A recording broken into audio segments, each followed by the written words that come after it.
This is extra practice on factoring. So we're going to factor 6x squared plus 5x minus 50 using the guess and check method first.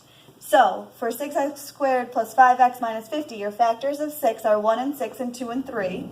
So I'm setting up my parentheses like this, where 6 and 1 are first in this set of parentheses, and 2 and 3 are first in this set of parentheses.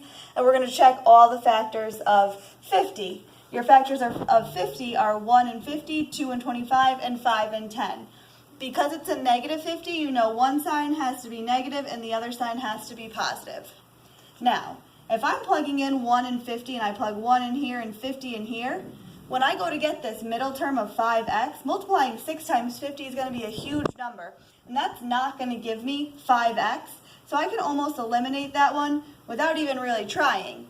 And if you switched it for 50 and 1, still 50x is a pretty big number, and subtracting 6x is only going to give you 44x. So I'm going to eliminate the 1 and 50 option.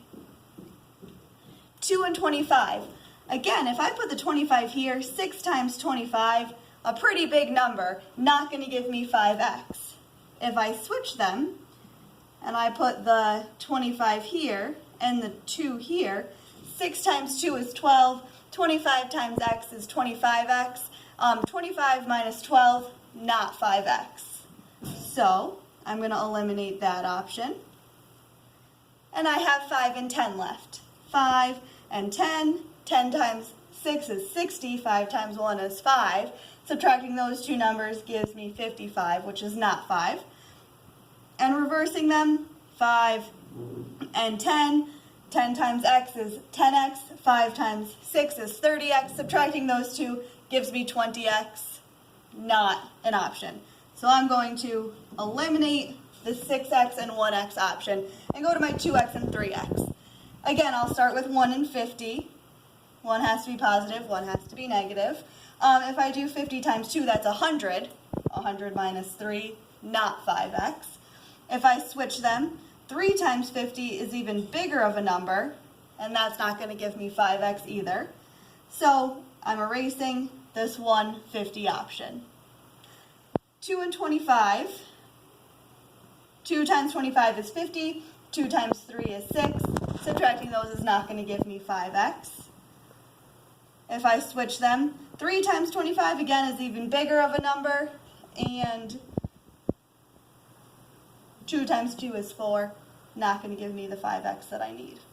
So I'm back to my 5 and 10.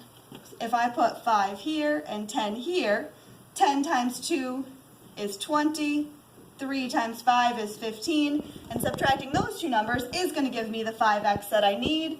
So I just need to figure out which sign is positive and which sign is negative. Because this is a positive x, I know that I want my 20 to be the positive number. So I'm going to make that a plus 10 to make 10 times 2 a positive 20. And I'm going to make my 5 a negative to make 3 times 5 negative 15 to give me that 5x. And that's my answer. Going to the bottoms up method, you're going to multiply 6 times negative 50, and that's going to give you negative 300. So you write your quadratic with a of 1, forgetting about the 6 for right now. You have x squared plus 5x minus 300. Factors that multiply to negative 300 and add to 5 are going to be 20 and 15. So when you go to put them in the parentheses, you have x plus 20, x minus 15, because you know this is a positive 5, so you want the bigger number to be positive. Then you want to divide by your leading coefficient here. So you're dividing by that 6 to both of these terms and simplifying the fraction. So 20 divided by 6 turns into 10 over 3. So this set of parentheses turns into x plus 10 over 3. And 15 over 6 simplifies to 5 over 2. So this set of parentheses turns into x minus 5 over 2.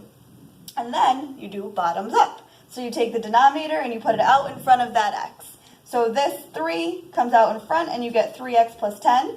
This 2 comes out in front and you get 2x minus 5. That's exactly what we got over here, because you'll get the same thing no matter which method you use to factor.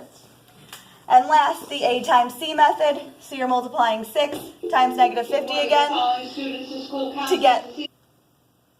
So the 6 times negative 50 gives you negative 300. So you put them in a t-chart, negative 300, they have to multiply 2, and 5 they have to add 2. So you have your 20 and negative 15, that when you add you get 5, and when you multiply you get negative 300. And you write it out as one long quadratic. So 6x squared plus 20x minus 15x minus 50. So you use A and C and replace B with your two terms here. And then you group your first two terms and your last two terms. So from 6x squared plus 20x,